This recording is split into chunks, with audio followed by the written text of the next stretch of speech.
ورحمة الله وبركاته.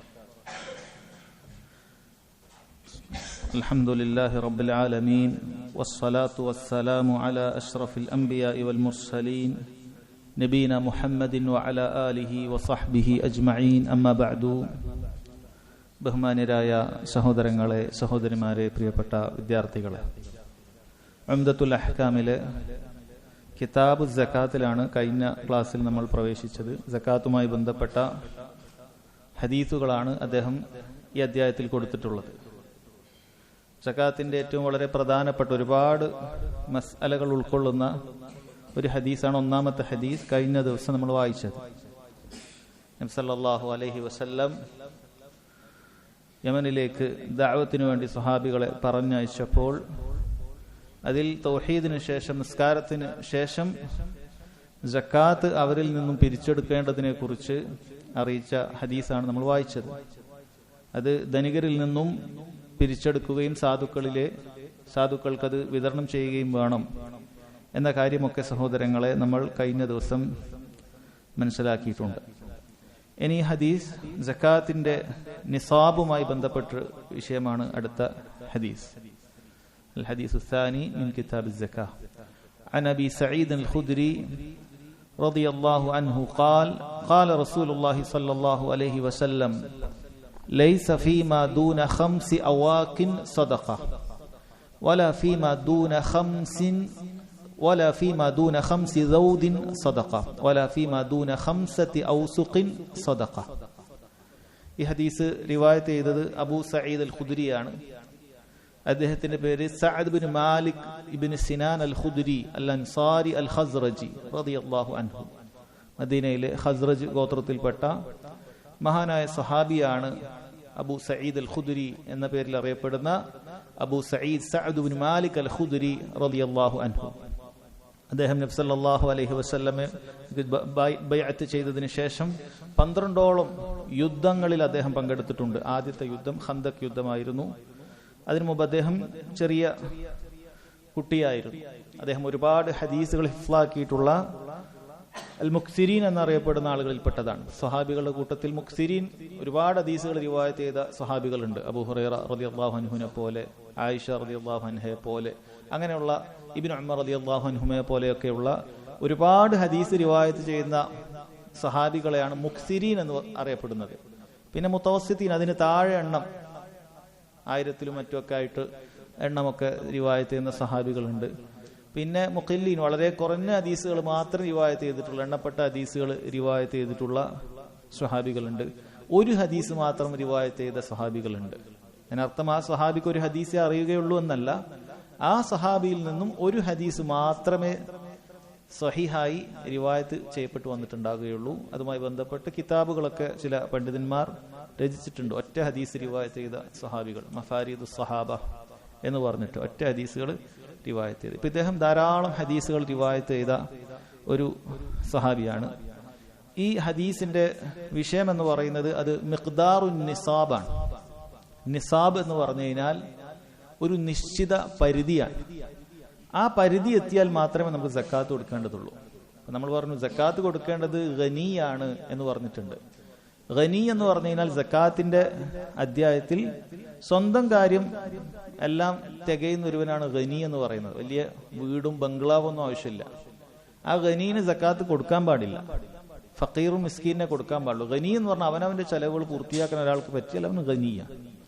ഒരാൾക്ക് മാസത്തിൽ ഒരു 25,000 റുപ്യന്റെ ചെലവുണ്ട് എന്ന് വിചാരിക്കുക. അത്രയും രൂപ അയാൾക്ക് കിട്ടിയാൽ ഗനിയായി. സക്കാത്തിന്റെ അധ്യായത്തിൽ ഗനിയാണ്. അയാൾക്ക് വേറെ ചെലവില്ല, ഒന്നും കടം വരുന്നില്ല. ഒരു 20,000 എത്തിയ ഒരു 5,000 റുപ്യന്റെ ഒരു ഷോർട്ട് അയാൾക്ക് വരുന്നില്ല.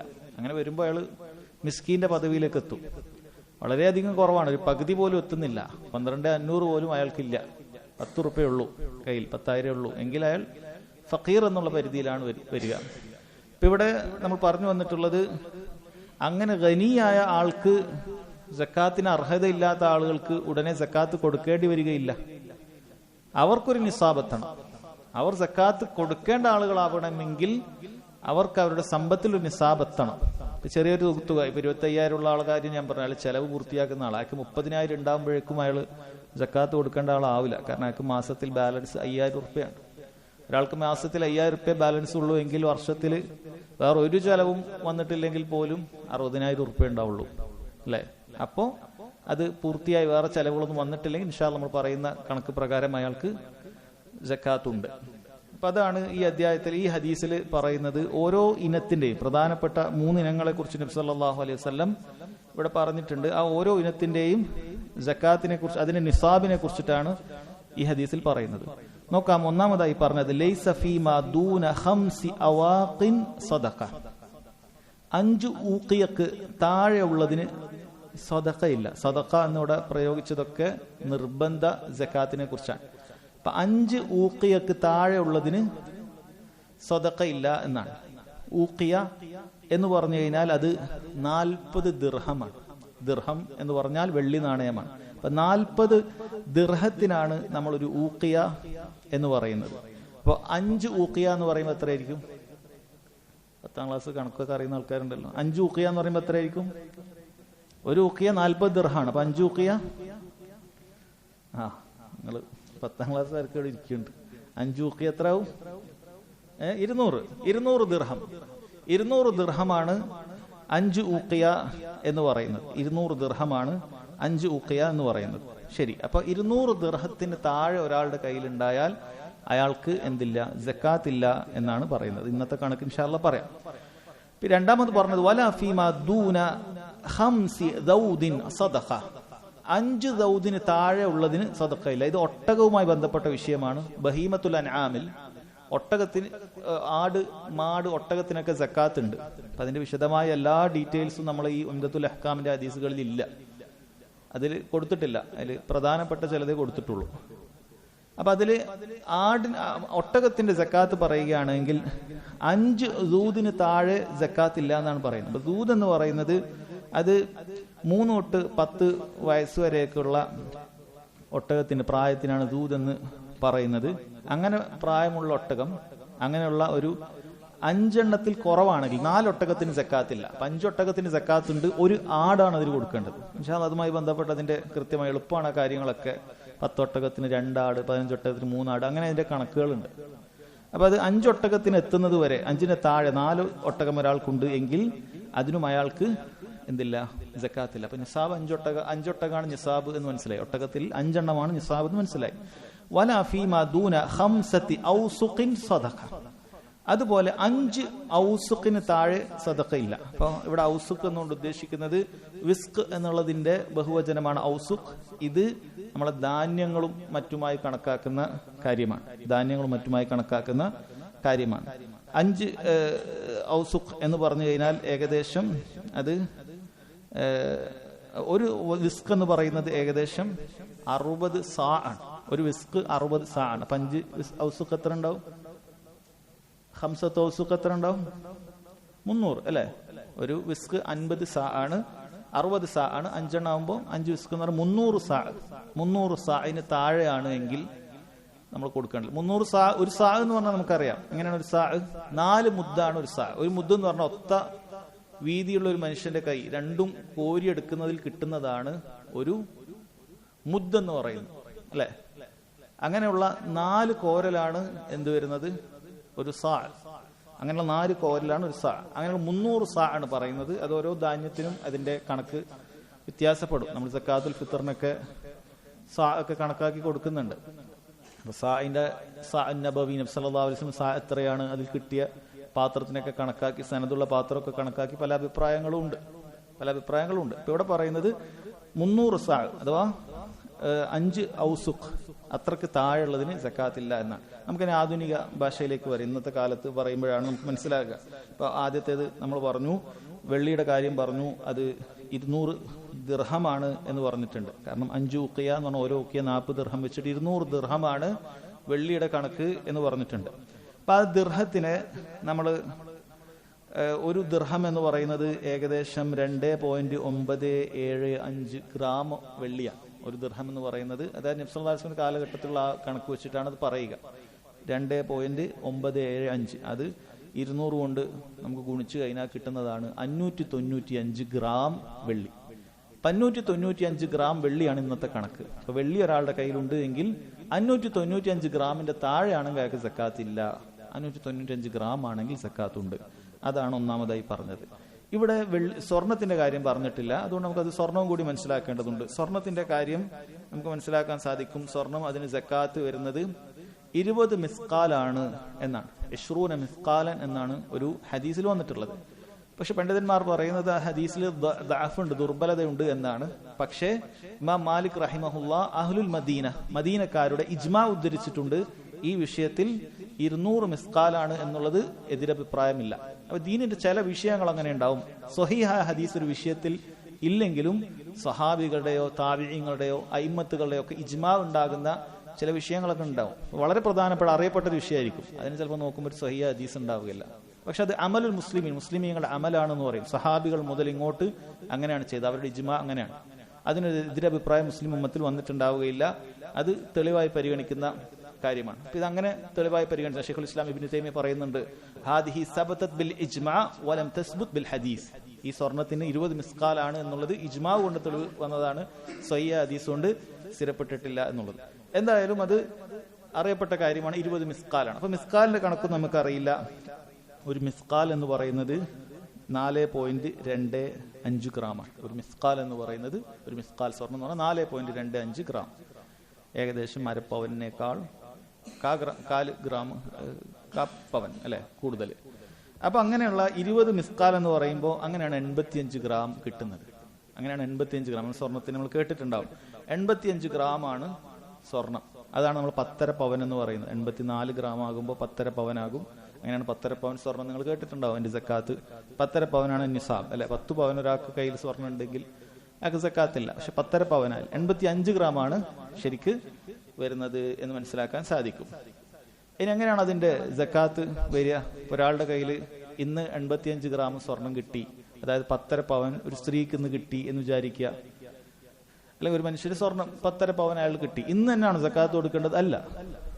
ഹാല അലൈഹി അൽ ഹൗൽ. അതിനൊരു ഹൗല് തികയാനുണ്ട്. ഒരു വർഷം, ചന്ദ്രവർഷമാണ് പരിഗണിക്കുക. അങ്ങനെ ചെയ്തു കഴിഞ്ഞാൽ, അങ്ങനെ വന്നു കഴിഞ്ഞാലാണ് നമ്മൾ അതിന്റെ കണക്ക് കൂട്ടിയിട്ട് സക്കാത്ത് കൊടുക്കുക. വെള്ളിയാണെങ്കിലും അങ്ങനെ തന്നെ. നമ്മൾ പറഞ്ഞ 595 ഗ്രാം വെള്ളി ഒരാളുടെ കയ്യിലുണ്ട് എന്ന് വിചാരിക്കുക. ആ കിട്ടിയ അന്നല്ല സക്കാത്ത് കൊടുക്കേണ്ടത്, മറിച്ച് ഒരു വർഷം, ചന്ദ്രവർഷം പൂർത്തിയാകുന്ന സമയത്ത് അയാളുടെ കയ്യിൽ അത്രയുണ്ട് എങ്കിൽ അതിനാണ് സക്കാത്ത് കൊടുക്കേണ്ടത്. എത്രയാണ് സക്കാത്ത് കൊടുക്കേണ്ടതൊന്നും ഈ ഹദീസിലില്ല. അത് നമുക്കറിയാം, 2.5% കൊടുക്കുക. 10.5 പവൻ ഒരാളുടെ കയ്യിലുണ്ട് എങ്കിൽ അതിന്റെ ഇന്നത്തെ സ്വർണ്ണ വില കണക്കാക്കും. അപ്പോ ഇത്ര ലക്ഷം രൂപ എന്ന് നമുക്ക് കിട്ടും അല്ലെ. ഇത്ര ലക്ഷം രൂപ എന്ന് പറഞ്ഞ് കിട്ടും. ആ അത്ര ലക്ഷം രൂപയുടെ 2.5% നമ്മൾ കൊടുക്കുക. 2.5% നമ്മൾ കൊടുക്കുക. സ്വർണവും വെള്ളിയുടെയും കാര്യം അതാണ്. പിന്നെ ഇതില് സ്വർണത്തിനും വെള്ളിയോടും ഖിയാസ് ചെയ്തിട്ടുള്ളതാണ് ഈ കാലഘട്ടത്തിലുള്ള കറൻസികൾ. അതുകൊണ്ട് ഹദീസിൽ ഇപ്പൊ കറൻസിയുമായി ബന്ധപ്പെട്ട ഒരു വിഷയം വരികയില്ല. കാരണം പണ്ട് കാലത്ത് വിനിമയത്തിന് ഉപയോഗിച്ചത് സ്വർണ്ണ നാണയം വെള്ളി നാണയമാണ്. കടയിൽ പോയി സാധനം വാങ്ങുന്ന ആള് ചെറിയ ചെറിയ സാധനമാണെങ്കിൽ ദിർഹമുകൾ കൊടുക്കും, വലിയ സാധനങ്ങളാണെങ്കിൽ ദീനാറുകൾ കൊടുക്കും. ദിർഹം എന്ന് പറഞ്ഞാൽ സിൽവറാണ്, ദീനാർ എന്ന് പറഞ്ഞാൽ ഗോൾഡാണ്. അതാണ് കൊടുക്കുക. വിനിമയത്തിന് അതാണ് കൊടുക്കുക. അതായിരിക്കും ബാക്കി വരിക. ഇത്ര കൊടുത്തു. അതിന് ചെറിയ ചെറിയ നാണയങ്ങൾ ഉണ്ടാക്കി വെക്കാറുണ്ട്. അതിന് ദീനാറുൽ ഇസ്ലാമി എന്നൊക്കെ പറഞ്ഞിട്ട് ഓരോ ഭരണകാലത്തും അവരതിൻ്റെതായ ഒരു പ്രത്യേക അളവിലൊക്കെ സ്വീകരിക്കാറുണ്ട്. അങ്ങനെയൊക്കെയാണ് അതിന്റെ കണക്കുകൾ വരുന്നത്. എന്നിരുന്നാലും ഇന്നത്തെ കാലത്ത് കറൻസിക്ക് നമ്മൾ ഈ ഹദീസ് വെച്ചിട്ട് തന്നെയാണ് സക്കാത്ത് കൊടുക്കേണ്ടത്. അതുകൊണ്ട് അതിന്റെ നിസാബ് നമ്മൾ മനസ്സിലാക്കേണ്ടതുണ്ട്. ഒരാളുടെ കയ്യിൽ കറൻസി ഉണ്ടായാൽ, പണം ഉണ്ടായാൽ, അതാണ് നമുക്ക് അധികവും സക്കാത്തിന് വരിക. എല്ലാവരുടെ കയ്യിലും സ്വർണം വെള്ളിയൊന്നും ഉണ്ടാവണമെന്നില്ല. എന്നാൽ പണം ആളുകളുടെ കയ്യിലായിട്ടോ ബാങ്കിലായിട്ടോ വീട്ടിൽ സൂക്ഷിച്ചിട്ടോ മറ്റോ ഒക്കെ ആയിട്ടുണ്ടാകും. ഈ പണത്തിന്റെ കറൻസിയുടെ സക്കാത്ത് എത്രയാണ്, അതിന്റെ നിസാബ് എത്രയാണ്? പണ്ഡിതന്മാർ പറയുന്നു, സ്വർണവും വെള്ളിയുമാണല്ലോ അന്ന് വിനിമയമായിട്ട് ഉപയോഗിച്ചത്. അപ്പൊ അതിന് പകരമായിട്ടാണ് നേരെ നമുക്ക് കറൻസി വന്നിട്ടുള്ളത്. അതുകൊണ്ട് ഇതിൽ രണ്ടിൽ ഏതാണ് ഏറ്റവും അഖല്ലു നിസാബ്, അതേതാണ് ഏറ്റവും കുറഞ്ഞ നിസാബ്, ഇതിൽ ഏതാണ് വരിക, അത് തിരഞ്ഞെടുക്കുക എന്നുള്ളതാണ് ഏറ്റവും നല്ലത് എന്നാണ് പണ്ഡിതന്മാർ പറഞ്ഞിട്ടുള്ളത്. ഉദാഹരണത്തിന് വെള്ളിയുടെ നിസാബായിട്ട് നമ്മൾ പറഞ്ഞ എത്ര, 595 ഗ്രാം വെള്ളി, അതാണ് വെള്ളിയുടെ നിസാബ്. ഞാൻ ഇന്നത്തെ കണക്ക് നോക്കിയത് ശരിയാണോ നിങ്ങൾ നോക്കണം. ഇന്നത്തെ കണക്കിന് 1 ഗ്രാം വെള്ളിക്ക് 101 രൂപയാണ് 1 ഗ്രാം വെള്ളിക്ക്. 595 ഗ്രാം എന്ന് വരുമ്പോൾ 60,095 രൂപയായിരിക്കും. ഇന്നത്തെ കണക്കാണ് അല്ലെ. ഇന്നത്തെയാണ് ഒക്ടോബർ 3. ഓരോ ദിവസമൊക്കെ മാറും. അപ്പൊ നമുക്ക് കൊടുക്കേണ്ട ദിവസം നോക്കിയാൽ മതി. അപ്പോൾ ഒക്ടോബർ 3, 2024 അതിന്റെ വില 60,095 രൂപയാണ് 595 ഗ്രാം വെള്ളിക്ക്. അപ്പൊ ഒരാളുടെ കയ്യിൽ ഒരു വർഷമായിട്ട് 60,095 രൂപ ഉണ്ടെന്ന് വിചാരിക്കാം. ഇന്ന് എനിക്ക് എന്റെ കയ്യിൽ ഒരു 65,000 ഉറുപ്പ്യ കിട്ടി, ഇന്ന് കിട്ടി. അടുത്ത വർഷം അറബി മാസമാണ് നോക്കുന്നത്, റബിയുൽ അവ്വലാണ്, ദിവസമൊക്കെ കറക്റ്റ് നോക്കണം. അടുത്ത വർഷം ഇതേപോലെ റബിയുൽ അവ്വൽ ഈ ദിവസം വരുമ്പോൾ എൻ്റെ അടുത്ത് അപ്പാണ് അങ്ങനെ തന്നെ ഉണ്ട് എന്നെങ്കിൽ ഞാൻ എന്ത് ചെയ്യണം? എനിക്ക് നിസാബ് എത്തിയിട്ടുണ്ട് അല്ലെ. 60,095 എത്തുമ്പോൾ തന്നെ നിസാബാണ്. പക്ഷെ എൻ്റെ കയ്യിൽ 65,000 ഉണ്ട്. അപ്പൊ എനിക്ക് നിസാബ് എത്തിയിട്ടുണ്ട്. അങ്ങനെ ഒരു വർഷം കഴിയുമ്പോൾ 65,000ന്റെ 2.5% ഒരാൾക്ക് കൊടുക്കേണ്ടതുള്ളൂ. ചില്ലറ പൈസയെ വരുള്ളൂ. 1,00,000 റുപ്യക്ക് ആകെ 2,500 രൂപ വരുന്നുള്ളൂ. 50,000-ന് 1,250 അല്ലെ. കണക്ക് കൂട്ടിയാൽ നമുക്ക് കിട്ടും. വളരെ നിസ്സാരമായ ഒരു 1,500 രൂപയുടെ ഉള്ളിലൊക്കെ ആയിരിക്കും അത് വരിക. അതാണ് സക്കാത്ത് ഒരാൾക്ക് നിർബന്ധമായിട്ട് വരുന്നത് എന്നാണ് പറയുന്നത്. എന്നാൽ നമ്മൾ സ്വർണത്തിന്റെ നോക്കുകയാണെങ്കിൽ, സ്വർണത്തിന്റെ നമ്മൾ പറഞ്ഞു 85 ഗ്രാം സ്വർണ്ണമാണ്. 20 മിസ്കാല് നമ്മൾ കണക്കൂട്ടി പറഞ്ഞു 85 ഗ്രാം സ്വർണ്ണമാണ് എന്ന് പറഞ്ഞു. സ്വർണത്തിന്റെ റേറ്റ് ഇന്ന് കാണിക്കുന്നത് 1 ഗ്രാമിന് 7,110 അത് 22 ക്യാരറ്റിനാണ്. പൊതുവെ എല്ലാവരുടെ കയ്യിലും അതാണ് ഉണ്ടാവുന്നത്. അത് 8 ഗ്രാം ആകുമ്പോഴാണ് നമുക്ക് പവന് 56,880 അത് നമ്മൾ ഒരു 85 ഗ്രാമിന്റെ കണക്ക് കൂട്ടുമ്പോൾ 6,04,350 എന്തോ വരുന്നുണ്ട്. 85 ഗ്രാം. അത് കണക്കൊക്കെ മാറിയിട്ടുണ്ടോ അറിയില്ല, നിങ്ങൾ നോക്കുക. അപ്പൊ അത്രയും വരുന്നുണ്ട്.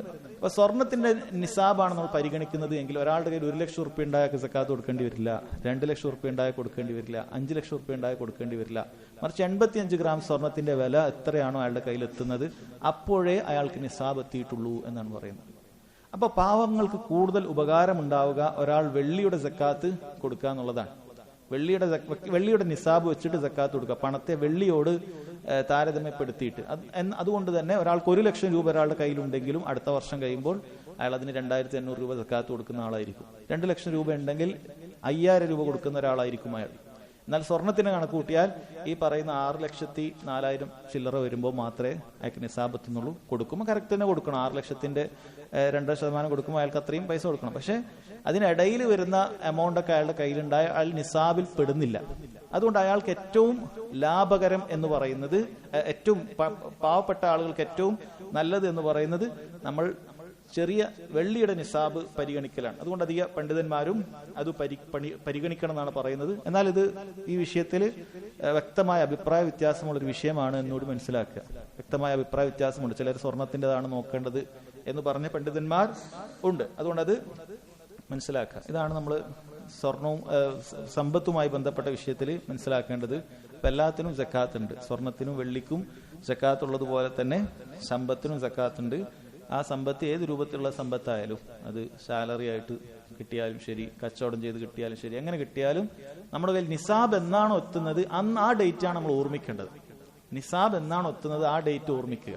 അതിനുശേഷം ഒരു വർഷം. ഇപ്പം ഇന്ന് എൻ്റെ കയ്യിൽ 10,000 ഉറുപ്പ്യ ഉണ്ട്, ഇന്ന് എനിക്ക് ഒന്നും തുടങ്ങുന്നില്ല. ഈ മാസം എനിക്ക് 10,000 ഉറുപ്പ്യാണ് മിച്ചം വന്നത് എന്ന് വിചാരിക്കുക. എല്ലാം കഴിഞ്ഞ് അടുത്ത മാസം അതേപോലെ വന്നു 20,000, അടുത്ത മാസം വന്നു 30,000. ഇങ്ങനെ 6 മാസം ആയപ്പോൾ എനിക്ക് 60,000 ഉറുപ്പ്യായി. 60,095 നമ്മൾ പറഞ്ഞ 595 ഗ്രാം വെള്ളിയുടെ വില. ആ ഡേറ്റ് നമ്മൾ ആലോചിക്കുക. ഇതാ ഇന്ന് എന്റെ നിസാബ് എത്തിയ ദിവസമാണ്. ഇനി ഒരു വർഷം കഴിയുമ്പോൾ ആ ദിവസം വരുമ്പോൾ എന്റെ നിസാബിൽ എന്റെ പണം കുറഞ്ഞിട്ടില്ല എങ്കിൽ എനിക്ക് എന്തുണ്ട്? സക്കാത്തുണ്ട്. ഇനി ഇതിനിടയിൽ എപ്പോഴെങ്കിലും നമ്മൾ നിസാബ് പോയാലോ?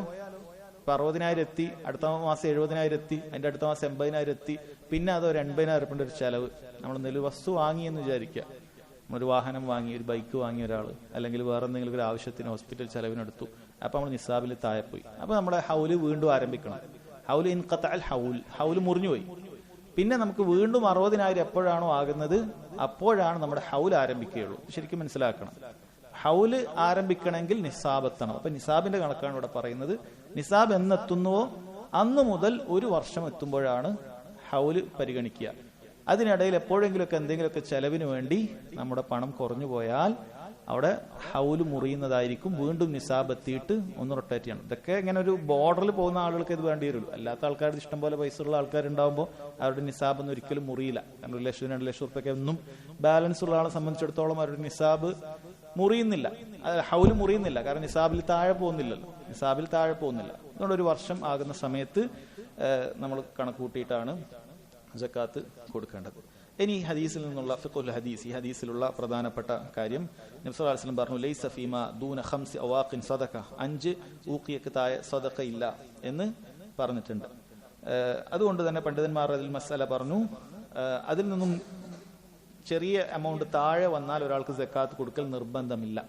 595 ഗ്രാമിന്റെ താഴെ സക്കാത്തില്ല, അല്ലെങ്കിൽ 85 ഗ്രാം സ്വർണത്തിന്റെ താഴെ സക്കാത്തില്ല എന്ന് പറഞ്ഞാൽ 10 പവൻ ഒരാൾക്ക് ഉണ്ടായ സക്കാത്ത് നിർബന്ധമാണ് എന്ന് പറയാൻ സാധിക്കുകയില്ല. അയാൾക്ക് സക്കാത്ത് നിർബന്ധമില്ല. പക്ഷേ ഈ കണക്ക് ഏകദേശ കണക്കുകളാണ്. ഷറഇന്റെ എല്ലാ കണക്കുകളും ഏകദേശ കണക്കുകളാണ്. ഇങ്ങനെ അളന്നു മുറിച്ച കണക്കുകളല്ല ഉണ്ടാവുക. കാരണം അങ്ങനെയൊക്കെ കണക്കുകളാണ്, അങ്ങനെയുള്ള കണക്കുകളാണ് ഷറഇലുള്ളത്. അതുകൊണ്ട് തന്നെ ഇഹ്തിയാത്തൻ, സൂക്ഷ്മതയ്ക്ക് വേണ്ടി ഒരാൾക്ക് ഇപ്പോൾ എൻ്റെ കയ്യിൽ കണക്ക് കൂട്ടിയപ്പോൾ 83 ഗ്രാമാണ് ഉള്ളത്, കൊണ്ടുപോയി നോക്കിയപ്പോൾ 83 ഗ്രാം, ഞാൻ രക്ഷപ്പെട്ടു, 2 ഗ്രാം കുറവാണ് എന്നല്ല. മറിച്ച് ഇഹ്തിയാത്തൻ, കാരണം പഴയ കണക്ക് അതൊക്കെ ഇങ്ങനെ ആക്കി കുറെ ഗുണിച്ച് അങ്ങനെയൊക്കെയാണ് നമ്മുടെ കയ്യിൽ ഈ കണക്കാക്കിയിട്ട് വരുന്നത്. അതുകൊണ്ട് സൂക്ഷ്മതയ്ക്ക് അങ്ങനെയുള്ള ആളുകളും കൊടുക്കുക എന്നുള്ളതാണ് പണ്ഡിതന്മാർ പറഞ്ഞിട്ടുള്ളത്. ഏകദേശം 83 ഗ്രാമായി കൊടുക്കാതിരിക്കേണ്ടില്ല. ഞാൻ സക്കാത്ത് രക്ഷപ്പെട്ടു, കാരണം അത്രേ വരുള്ളൂ കൊടുക്കാൻ. സക്കാത്ത് സൂക്ഷ്മത കാണിക്കുക എന്നുള്ളതാണ് ഏറ്റവും നല്ലത് എന്ന് പണ്ഡിതന്മാർ പറഞ്ഞത് കാണാൻ സാധിക്കും. രണ്ടാമത്തെ മസ്അല, സ്വർണവും വെള്ളിയും ഈ 2 നിസാബുകളും ജംഅ ചെയ്യേണ്ടതുണ്ടോ എന്നാണ്. 2 നിസാബുകളും ജംഅ ചെയ്യേണ്ടത് എന്ന് വെച്ച് കഴിഞ്ഞാൽ, ഒരാളുടെ കയ്യിൽ 5 പവൻ സ്വർണ്ണമുണ്ട്. അപ്പൊ എത്രയേ ഉള്ളൂ? 10 ഹാഫേ ആയിട്ടുള്ളൂ, പകുതി ആയിട്ടുള്ളൂ. അതിന് നിസാബ് 10 പവനാണ്. 5.25 പവൻ അയാളുടെ കയ്യിലുണ്ടെന്ന് വിചാരിക്കുക. അപ്പൊ അത് അതിന് നിസാബ് എത്തിയിട്ടില്ല. ഇനി സ്വർണത്തിൻ്റെത് 595 ഗ്രാമാണ്, അത്ര ഇല്ല. ഒരു 300 ഗ്രാം അയാളുടെ കയ്യിലുണ്ട് എന്ന് വിചാരിക്കുക, 300 ഗ്രാം ഉണ്ട്. അപ്പൊ ഇത് രണ്ടും കൂടി ജംഅ ചെയ്തിട്ട് സക്കാത്ത് കൊടുക്കേണ്ടതുണ്ടോ എന്നാണ് ചോദ്യം. പണ്ഡിതന്മാർ പറയുന്നു, സ്വർണവും വെള്ളിയും അല്ലാത്ത ബാക്കിയെല്ലാം ജംഅ ചെയ്ത് കൊടുക്കേണ്ടതുണ്ട് എന്നുള്ളതാണ് പറയുന്നത്. അത് ബാക്കി ഒന്നിന്റെയും ജംഅ കൊടുക്കേണ്ടതില്ല. അഫ്വാൻ, സ്വർണവും വെള്ളി അല്ലാത്ത ബാക്കി ഒന്നിന്റെയും ജംഅ കൊടുക്കേണ്ടതില്ല എന്നാണ്. ഇപ്പോൾ ഒരാളുടെ കയ്യിൽ, ഞാൻ നേരത്തെ പറഞ്ഞു, ഒട്ടകം 5 ഒട്ടകത്തിനാണ് സക്കാത്തുള്ളൂ. 3 ഒട്ടകം ഒരാളുടെ കയ്യിലുണ്ടായ സക്കാത്ത് കൊടുക്കേണ്ടതില്ല. 40 ആടിന് സക്കാത്തുള്ളൂ. ഒരാളുടെ കയ്യിൽ 20 ആടാണെങ്കിൽ സക്കാത്ത് കൊടുക്കേണ്ടതില്ല. ഒരാളുടെ കയ്യിൽ 20 ആടും ഉണ്ട്, 5 ഒട്ടകവും ഉണ്ട്. അപ്പൊ 4 ഒട്ടകവും ഉണ്ട്. അപ്പൊ രണ്ടും കൂടി കൂട്ടിയിട്ട് ഒരു നിസാബ് അങ്ങനെ വരികയില്ല. പക്ഷേ സ്വർണത്തിന്റെയും വെള്ളിയുടെയും വിഷയത്തിൽ വരും. കാരണം സ്വർണവും വെള്ളിയും ഒരേ കാര്യത്തെ അറിയിക്കുന്നതാണ്. പണ്ട് കാലത്തുണ്ടായിരുന്ന ഒരേ കാര്യമാണിത്. അതുകൊണ്ട് സ്വർണവും വെള്ളിയും ഒരാളുടെ കയ്യിൽ പകുതി നിസാബ് ഉണ്ട് എങ്കിൽ അത് ഒന്ന് മറ്റതിനെ നിറയ്ക്കും. ഒരാളുടെ കയ്യിൽ 5 പവൻ സ്വർണ്ണുണ്ട്, ഇപ്പുറത്ത് അതിന് സക്കാത്ത് കൊടുക്കണ്ടല്ലോ. പക്ഷെ ഇപ്പുറത്ത് ബാക്കി വെള്ളി ഉണ്ട് എന്ന് വിചാരിക്കുക. അത് രണ്ടും കൂടി കൂട്ടുമ്പോൾ അത് സക്കാത്ത്, ആ വെള്ളി മാത്രം നോക്കിയാൽ വെള്ളിക്ക് സക്കാത്ത് കൊടുക്കാനാവില്ല. 300 ഗ്രാം വെള്ളി നമ്മുടെ അടുത്തുള്ളൂ. അപ്പൊ അതിന് സക്കാത്ത് കൊടുക്കേണ്ടതില്ല. 5 പവൻ സ്വർണം മാത്രം നോക്കുമ്പോൾ അതിനും സക്കാത്ത് കൊടുക്കേണ്ടതില്ല. അപ്പൊ എന്ത് ചെയ്യണം? ഈ 300 ഗ്രാം വെള്ളിയോടൊപ്പം ഈ 5 പവൻ കൂടി കൂട്ടുക. എന്നിട്ട് മൊത്തം എത്രയാണ് അതിന്റെ വില എന്ന് നമ്മൾ നോക്കുക. അപ്പൊ അത് ഈ പറഞ്ഞ നിസാബ്, വെള്ളിയുടെ 595 ഗ്രാം ഏറ്റവും കുറഞ്ഞ നിസാബിന്റെ മുകളിലാണ് എങ്കിൽ നമ്മൾ നമ്മുടെ നിസാബ് എത്തി എന്നതായി കണക്കൂട്ടേണ്ടതുണ്ട്. നമ്മുടെ നിസാബ് എത്തി എന്നതായി കണക്കൂട്ടേണ്ടത്. അപ്പൊ രണ്ടും ഒരേ ജിൻസാണ്. അതുകൊണ്ട് അത് ജംഅ ചെയ്യണം എന്നുള്ളത് മനസ്സിലാക്കുക. ഈ ഹദീസിൽ നിന്ന് പണ്ഡിതന്മാർ മറ്റൊരു തെളിവ് പിടിച്ചിട്ടുള്ള കാര്യമാണ് ഉപയോഗിക്കുന്ന സ്വർണത്തിന് സക്കാത്ത് ഉണ്ട് എന്നുള്ളത്. അൽ ഹുലിയുൽ മുസ്തഅമൽ, നമ്മൾ ആഭരണങ്ങൾ, അതിന് ഉപയോഗിക്കുന്ന ആഭരണങ്ങൾ, അത് പ്രത്യേകം മനസ്സിലാക്കണം. ഖിലാഫ് ഇല്ലാത്ത വിഷയം അതിലുണ്ട്. ഒരാൾ ഒരു സ്വർണ്ണാഭരണം വാങ്ങിയിട്ട് അത് ഒരു നിധിയായി അല്ലെങ്കിൽ ഒരു സേവിങ്സ് ആയിട്ട് എടുത്തു വെച്ചാൽ അത് ഈ മസലയിൽ വരുന്നില്ല. ഒരാൾക്ക് ഒരു മദ്ഹബിലും അതിന് അഭിപ്രായം ഇല്ല. അത് മനസ്സിലാക്കണം. ഒരാൾ വള വാങ്ങുന്നത് തന്നെ സേവിങ്ങിനാണ്. വള വാങ്ങി വെക്കുന്നു, മോതിരം വാങ്ങി വെക്കുന്നു, അല്ലെങ്കിൽ നെക്ലേസ് വാങ്ങി വെക്കുന്നു. ഇത് ഉപയോഗിക്കാനേ അല്ല, നിയത്ത് ഇത് സേവിങ്ങിനാണ്. അങ്ങനെയാണെങ്കിൽ ഈ ഒരു ഖിലാഫിലും അത് വരുന്നില്ല എന്നുള്ള കാര്യം മനസ്സിലാക്കണം. ചില ആൾക്കാർ സ്വർണ്ണാഭരണമായ പിന്നെ രക്ഷപ്പെട്ടു എന്ന് വിചാരിച്ചിട്ട് എന്ത് ചെയ്യും? മറ്റ് കോയിൻസും കാര്യങ്ങളൊന്നും മേടിക്കൂല, നേരെ പോയി വളയും ഇതൊക്കെ വാങ്ങും. എന്നിട്ട് അവിടെ വീട്ടിൽ സേഫായി വെക്കും. അത് ഉപയോഗിക്കാനൊന്നുമല്ല, അത് സേവിങ് ആയിട്ട് വെക്കാണ്. എന്നാൽ സക്കാത്ത് നിന്ന് രക്ഷപ്പെടുമ്പോൾ വേണം. കാരണം ഷാഫി മദ്ഹബ് എടുത്തു നോക്കിയാൽ സ്വർണത്തിന് സക്കാത്ത് കൊടുക്കേണ്ടതില്ല, ഉപയോഗിക്കുന്ന സ്വർണത്തിന് സക്കാത്ത്, ആഭരണത്തിന് സക്കാത്ത് കൊടുക്കേണ്ടതില്ല. ആഭരണം മാത്രമല്ല, അൽ ഹുലിയുൽ മുസ്തഅമൽ, ഉപയോഗിക്കുന്ന ആഭരണം, അത് നമ്മൾ വളയായിട്ട് സ്ത്രീകൾ ഇടുന്നത്, മോതിരായിട്ട് ഇടുന്നത്, കാതിലായിട്ട് ഇടുന്നത്, ഈ ആഭരണത്തിന് സക്കാത്ത്, ഈ ആഭരണങ്ങൾക്ക് സക്കാത്ത് ഉണ്ടോ ഇല്ലേ എന്നുള്ളതാണ് ഖിലാഫ്. അല്ലാതെ നമ്മൾ വളയും മാലയൊക്കെ വാങ്ങിയിട്ട് അതൊരു സ്വർണ്ണമായിട്ട് രക്ഷപ്പെടാൻ വേണ്ടി എടുത്തു വെച്ചാൽ അതിന് ഖിലാഫില്ല. അത് പ്രത്യേകം മനസ്സിലാക്കണം, അതിൽ ഖിലാഫില്ല. അത് പ്രത്യേകം മനസ്സിലാക്കേണ്ട കാര്യമാണ്. അതുപോലെ പുരുഷന്മാർ വാങ്ങി വെച്ചാൽ അതിൽ ഖിലാഫില്ല. കാരണം പുരുഷന്മാർക്ക് സ്വർണ്ണം ഉപയോഗിക്കൽ ഹറാമാണ്. ഒരു പുരുഷന്റെ കയ്യിൽ സ്വർണ്ണ മോതിരം ഉണ്ടെന്ന് വിചാരിക്കുക, അങ്ങനെ സ്വർണ്ണ വളകൾ ഉണ്ടെന്ന് വിചാരിക്കുക, അല്ല അങ്ങനെയൊക്കെ ചില കണ്ടിട്ടുണ്ടാവും. ഇങ്ങനെ ഭ്രാന്തന്മാരായ കയ്യിൽ സ്വർണ്ണവും ചെയിനൊക്കെ ഇട്ട് നടക്കുന്നത്. അതിനൊക്കെ സക്കാത്ത് ഉണ്ട്, അതിനൊന്നും ഖിലാഫില്ല. കാരണം അത് ഹറാമായ കാര്യമാണ്, അത് ഉപയോഗിക്കാൻ പാടില്ല. പുരുഷൻ ഉപയോഗിക്കാൻ പാടില്ലാത്ത ആളാണ് ഉപയോഗിക്കുന്നത്. അപ്പൊ അതിന് സക്കാത്ത്, അതൊന്നും ഖിലാഫില്ല. ഖിലാഫുള്ളത് സ്ത്രീകൾ ഉപയോഗിക്കുന്ന സ്വർണ്ണാഭരണങ്ങൾക്കുണ്ടോ ഇല്ലേ എന്നുള്ളതാണ്. ശക്തമായ ഖിലാഫുള്ള ഒരു വിഷയം തന്നെയാണ്. പക്ഷേ ഈ ചില പണ്ഡിതന്മാർ ഈ ഹദീസ് ഉപയോഗിച്ചിട്ട് അതിന് സക്കാത്ത് ഉണ്ട് എന്ന് പറഞ്ഞിട്ടുണ്ട്. കാരണം നബി സല്ലല്ലാഹു അലൈഹി വസല്ലം ലൈസ ഫീമാ ദൂന ഖംസി അവാഖിൻ സക്കാ, 5 ഉഖിയക്ക് താഴെയുള്ളതിന് സക്കാത്തില്ല. അപ്പൊ അതിന് മുകളിലുണ്ടെങ്കിൽ എന്തും അൽ ഹുലിയാണെന്നോ ആഭരണമാണെന്നോ അല്ലാണെന്നോ അങ്ങനെ പറഞ്ഞിട്ടില്ല. ആ ഒരു ഗ്രാമിന്റെ കണക്കേ പറഞ്ഞിട്ടുള്ളൂ. ഗ്രാമിന്റെ കണക്കേ പറഞ്ഞിട്ടുള്ളൂ. വെള്ളിയാണെങ്കിൽ 200 ഗ്രാം, 595 ഗ്രാം നമ്മൾ ആ കണക്കാക്കി വരുമ്പോൾ, സ്വർണമാണെങ്കിൽ നമ്മുടെ കണക്കിൽ പറയുമ്പോൾ 85 ഗ്രാം. അതിന് മുകളിലാകുക എന്നുള്ളതേ നമ്മുടെ മാനദണ്ഡമുള്ളൂ. അതിന് ഉപയോഗിക്കുന്ന ആഭരണമാണോ ഉപയോഗിക്കാത്ത ആഭരണമാണോ ഗോൾഡ് ബാറുകളാണോ ഇങ്ങനെയൊന്നും വ്യത്യാസമില്ല എന്ന് പണ്ഡിതന്മാർ പറഞ്ഞിട്ടുണ്ട്. വേറെ ചിലർ അതിന് മറുപടി പറഞ്ഞിട്ടുണ്ട്. കാരണം അവാഖ് എന്നുള്ളത് അറബി ഭാഷയിൽ അത് ഇങ്ങനെ കോയിൻസ്, നമ്മളെ കോയിൻസിന് മാത്രം ഉപയോഗിക്കുള്ളൂ, ആഭരണത്തിന് ഉപയോഗിക്കുകയില്ല എന്ന് ചിലർ പറഞ്ഞിട്ടുണ്ട്. ചിലർ അതിന് മറുപടിയൊക്കെ പറഞ്ഞു കാണാം. അതാണ് ആ വിഷയത്തിൽ ഖിലാഫുള്ളത്. അപ്പൊ ഏറ്റവും സൂക്ഷ്മതയുടെ അഭിപ്രായമായി പണ്ഡിതന്മാർ പറയുന്നത് സ്വർണ്ണാഭരണത്തിന് സക്കാത്തുണ്ട് എന്ന് തന്നെ കണക്കാക്കിയിട്ട് അത് കൊടുക്കുക എന്നുള്ളതാണ്. കാരണം അതാണ് സൂക്ഷ്മത. നമ്മുടെ കയ്യിൽ, സ്ത്രീയുടെ കയ്യിൽ ഒരു 15 പവൻ ഉണ്ട് എങ്കിൽ അവൾ അതിന്റെ ഇന്നത്തെ വില കണക്കാക്കുക. സ്വർണം വാങ്ങിയപ്പോൾ ഉള്ള വില അല്ല. ചില ആൾക്കാർ അങ്ങനെ വിചാരിക്കും. കല്യാണം കഴിയുന്ന സമയത്ത് ചിലപ്പോൾ അന്ന് സ്വർണത്തിന് 4000 രൂപ ഉള്ള സമയമായിരിക്കും. അപ്പൊ അന്നത്തെ വില കണക്ക് കൂട്ടിയിട്ട് 15 പവൻ എളുപ്പമായി. അല്ല, ഇന്ന് 56,000 വില ഉണ്ടെങ്കിൽ ആ വിലയാണ് കൊടുക്കേണ്ടത്. ഇന്നത് വിറ്റ അത്ര വില കിട്ടും, അതിന്റെ കയ്യിലുള്ള മുതലാണ്. ഇന്നത്തെ വില ഗോൾഡ് റേറ്റ് ടുഡേ എന്നാണ് സക്കാത്ത് കൊടുക്കാനുള്ളത് അന്ന് നോക്കുക. ജ്വല്ലറിയിൽ വിളിച്ചു ചോദിക്കുക, അല്ലെങ്കിൽ നെറ്റിൽ കിട്ടും ഇന്നത്തെ എത്രയാണ് സക്കാത്തിന്റെ വില, ഇത്ര. അപ്പൊ ഇത്ര മുതൽ എന്റെ സ്വർണ്ണം ഇന്നുണ്ട്, അതിന്റെ 2.5% ഇന്നാണ് കൊടുക്കണം, ഇന്ന് കൊടുക്കുക. അതാണ് മനസ്സിലാക്കേണ്ടത്. അപ്പോൾ ആഭരണങ്ങൾക്കും സക്കാത്ത് കൊടുക്കണം എന്നാണ്. അതുമായി ബന്ധപ്പെട്ട് ശൈഖ് ഇബ്നു ഉസൈമീൻ റഹിമഹുള്ളാഹ് റിസാലകളൊക്കെ എഴുതിയിട്ടുണ്ട്. അത് കൊടുക്കേണ്ടതുണ്ട്, വിശദമായി അതിലൊക്കെ ചർച്ച ചെയ്തിട്ടുണ്ട്. അപ്പൊ ആ വിശദീകരണത്തിലേക്ക് ഇപ്പൊ പോകുന്നില്ല, മനസ്സിലാക്കുക. ഇതാണ് ഒന്നാമത്തെ ഹദീസ്. രണ്ടാമത്തെ ഹദീസ്, അതായത് മൊത്തത്തിൽ മൂന്നാമത്തെ ഹദീസ്, അൻ അബി ഹുറൈറ റളിയല്ലാഹു അൻഹു അന്ന റസൂലുള്ളാഹി സ്വല്ലല്ലാഹു അലൈഹി വസല്ലം ഖാൽ ലൈസ അലൽ മുസ്ലിമി ഫി അബ്ദിഹി വലാ ഫറസിഹി സദഖ വഫി ലഫ്ളിൻ ഇല്ലാ സകാത്തൽ ഫിത്ർ ഫിർ റഖീഖ് എന്നാണ് പറഞ്ഞിട്ടുള്ളത്. ഈ ഹദീസ് റിവായത്ത് ചെയ്യുന്നത് ഞങ്ങൾക്ക് അറിയുന്ന വളരെ പ്രസിദ്ധനായ സഹാബി അബൂ ഹുറൈറ റളിയല്ലാഹു അൻഹു ആണ്. അദ്ദേഹത്തിന്റെ പേര് അബ്ദുറഹ്മാൻ ഇബ്നു സഖർ അദ്ദൗസി റളിയല്ലാഹു അൻഹു. അദ്ദേഹം ഖൈബർ യുദ്ധത്തിന്റെ സമയം മാത്രമാണ് അദ്ദേഹം മുസ്ലിം ആയിട്ടുള്ളൂ. ഖൈബർ യുദ്ധത്തിന്റെ സമയം നബി സല്ലല്ലാഹു അലൈഹി വസല്ലം മദീനയിലെത്തിയതിനു ശേഷം. അദ്ദേഹത്തെ കുറിച്ച് നമ്മൾ അത്രയെങ്കിലും മനസ്സിലാക്കിക്കണം. അദ്ദേഹം മക്കക്കാരനല്ല, മക്കത്തുനിന്ന് മുസ്ലിമായ ആളല്ല, ദൗസ് ഗോത്രത്തിൽപ്പെട്ട ഒരാളാണ്. അദ്ദേഹം നബി സല്ലല്ലാഹു അലൈഹി വസല്ലമയോടൊപ്പം ഏതാണ്ട് 4 വർഷത്തോളം കാലം മാത്രമേ ജീവിച്ചിട്ടുള്ളൂ എന്ന് മനസ്സിലാക്കുക. അപ്പൊ ചില ആളുകളൊക്കെ വിചാരിക്കും, എങ്ങനെയാണ് അബൂ ഹുറൈറ റളിയല്ലാഹു അൻഹുവിന് ഇത്രയും അധികം ഹദീസ് കിട്ടിയിട്ടുള്ളത് എന്നുള്ളത്. അബൂ ഹുറൈറ റളിയല്ലാഹു അൻഹു തന്നെ അത് ജീവിതകാലത്ത് പലരും ചോദിച്ചപ്പോൾ അദ്ദേഹം പറഞ്ഞിട്ടുണ്ട്, മുഹാജിറുകൾ അൻസാരികളൊക്കെ കച്ചവടക്കാരാണ്. അവർ കച്ചവടത്തിലും അൻസാരികൾ കൃഷിക്കാരുമാണ്. മുഹാജിറുകൾ കച്ചവടത്തിനും അൻസാരികൾ കൃഷിക്കൊക്കെ പോകുന്ന സമയത്ത് അബൂ ഹുറൈറയെ ദുനിയാവ് അങ്ങനെയുള്ള കാര്യങ്ങൾ കൊണ്ട് എന്നെ തെറ്റിച്ചിട്ടില്ല. അബൂ ഹുറൈറ നബി സല്ലല്ലാഹു അലൈഹി വസല്ലമയുടെ അടുക്കൽ തന്നെ ഇരുന്ന് ആ 4 വർഷവും പൂർണ്ണമായി അദ്ദേഹം പഠിക്കുകയായിരുന്നു. പൂർണ്ണമായി അദ്ദേഹത്തിന് ഒരു ഭക്ഷണത്തിന് പോലും വകയുണ്ടായിരുന്നില്ല എന്ന് കാണാൻ സാധിക്കും. അദ്ദേഹം ആ വകയില്ലാത്തതുകൊണ്ട് നബി സല്ലല്ലാഹു അലൈഹി വസല്ലമയുടെ വീടിനടുത്ത് ആളുകൾ നടന്നു പോകുന്നതിന് അരികിൽ അദ്ദേഹം വിശപ്പ് കൊണ്ട് ബോധരഹിതനായി വീണിട്ടുണ്ട്.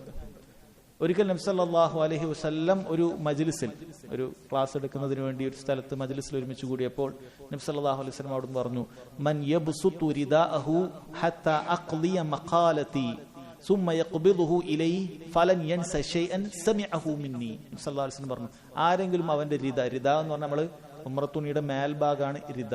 പണ്ട് കാലത്ത് ഉംറക്ക് മാത്രമല്ല പൊതുവെ അറബികളുടെ വസ്ത്രം അതായിരുന്നു. നബി സല്ലല്ലാഹു അലൈഹി വസല്ലം അങ്ങനെ ഒരു തുണിയും മേലിടുന്ന ഒരു മുണ്ടും അങ്ങനെയായിരുന്നു. അപ്പൊ അങ്ങനെയുള്ള ഈ റിദ ആരാണ് എനിക്കിവിടെ വിരിച്ചു തരിക? അങ്ങനെ ഞാൻ എന്റെ സംസാരം പൂർത്തീകരിക്കും, എന്നിട്ട് അവൻ അത് മടക്കി അവൻ തന്നെ എടുക്കാം. അങ്ങനെ ആരാണ് എനിക്ക് ചെയ്തു തരുന്നത്? ഫലൻ യൻസാ ശൈഅൻ സമിഅഹു മിന്നി, അവൻ എന്നിൽ നിന്നും കേൾക്കുന്ന ഒരു കാര്യവും മറന്നു പോവുകയില്ല എന്ന് നബി സല്ലല്ലാഹു അലൈഹി വസല്ലം പറഞ്ഞു. ഉടൻ തന്നെ അബൂ ഹുറൈറ റളിയല്ലാഹു അൻഹു തന്റെ ബുർദ എന്ന് പറഞ്ഞാൽ മേലിടുന്ന തുണിക്കാണ് പറയാ, ആ തുണി അബൂ ഹുറൈറ റളിയല്ലാഹു അൻഹു അത് വിരിച്ചു കൊടുക്കുകയുണ്ടായി. പിന്നീട് അത് മടക്കി അദ്ദേഹം എടുത്തു വെച്ചു. എന്നിട്ട് അദ്ദേഹം പറഞ്ഞു, ഫവല്ലദീ നഫ്സി ബിയദി, അല്ലാഹു തന്നെ സത്യം, മാ നസീതു ശൈഅൻ സമിഅതുഹു മിൻഹു ബഅദു. അതിനുശേഷം ഞാൻ നബി സല്ലല്ലാഹു അലൈഹി വസല്ലമയിൽ നിന്നും കേട്ട ഒരു ഹദീസും മറന്നിട്ടില്ല. അദ്ദേഹത്തിന് അല്ലാഹു തആല അങ്ങനെ ഒരു കറാമത്ത് നൽകിയിട്ടുണ്ട്. കേൾക്കുന്നതൊക്കെ ഹിഫ്ലാവുക, ഒരു ഹദീസും അദ്ദേഹം മറന്നുപോയിട്ടില്ല. അത് കാരണമായിരിക്കണം അദ്ദേഹം ഏറ്റവും കൂടുതൽ ഹദീസ് റിവായത്ത് ചെയ്തത്. അദ്ദേഹം കേട്ട ഈ ഹദീസുകൾ തന്നെ ഒരു വേള അദ്ദേഹത്തെക്കാൾ ശ്രേഷ്ഠതയുള്ള സ്വഹാബികളും കേട്ടിട്ടുണ്ടാകും, പക്ഷെ അവർ മറന്നുപോയിട്ടുണ്ടാകും, അവർക്ക് മറ്റു തിരക്കുകൾ ഉണ്ടായിട്ടുണ്ടാകും. പക്ഷെ അബൂ ഹുറൈറ റളിയല്ലാഹു അൻഹു അതൊന്നും മറന്നിട്ടില്ല. അങ്ങനെ അദ്ദേഹം എന്ത് ചെയ്തിട്ടുണ്ടായിരുന്നു? അദ്ദേഹം അത് മുഴുവൻ ഹിഫ്ളാക്കി അദ്ദേഹം അത് മറ്റുള്ള ആളുകൾക്ക് എത്തിച്ചു കൊടുത്തിട്ടുണ്ട്. അദ്ദേഹത്തിൽ നിന്നും 800ഓളം ആളുകൾ ഹദീസ് റിവായത്ത് ചെയ്തിട്ടുണ്ട് എന്ന് കാണാൻ സാധിക്കും. ഏറ്റവും കൂടുതൽ ഹദീസ് റിവായത്ത് ചെയ്തിട്ടുള്ളത് അദ്ദേഹമാണ്. 5374 ഹദീസുകൾ അദ്ദേഹം റിവായത്ത് ചെയ്തിട്ടുണ്ട്. അദ്ദേഹം മദീനയിലാണ് വഫാത്തായിട്ടുള്ളത്. പക്ഷെ അദ്ദേഹത്തിന് ഒരു കാലഘട്ടം പിന്നീടുണ്ടായിരുന്നു. അദ്ദേഹം ദരിദ്രനാണ് എന്ന് മാത്രം വിചാരിക്കരുത്. അദ്ദേഹത്തിന് ഒരുപാട് തോട്ടങ്ങളുള്ള ധനികനായ ഒരു കാലഘട്ടം അദ്ദേഹത്തിന് പിന്നീട് ഉണ്ടായിരുന്നു എന്ന് കാണാൻ സാധിക്കും. അദ്ദേഹത്തിന് ധനികനായിരുന്ന ഒരു കാലമുണ്ടായിരുന്നു. അദ്ദേഹം ലിനൻ വസ്ത്രത്തിൽ മൂക്ക് പിഴിയുന്നത് പിന്നീട് സ്വഹാബികൾ ചിലർ അബൂ ഹുറൈറ ലിനൻ വസ്ത്രത്തിൽ മൂക്ക് പിഴിയുന്നു എന്നൊക്കെ എടുത്തു പറഞ്ഞിട്ടുണ്ട്. കാരണം ഒരു കാലത്ത് വസ്ത്രവും ഭക്ഷണവും പോലും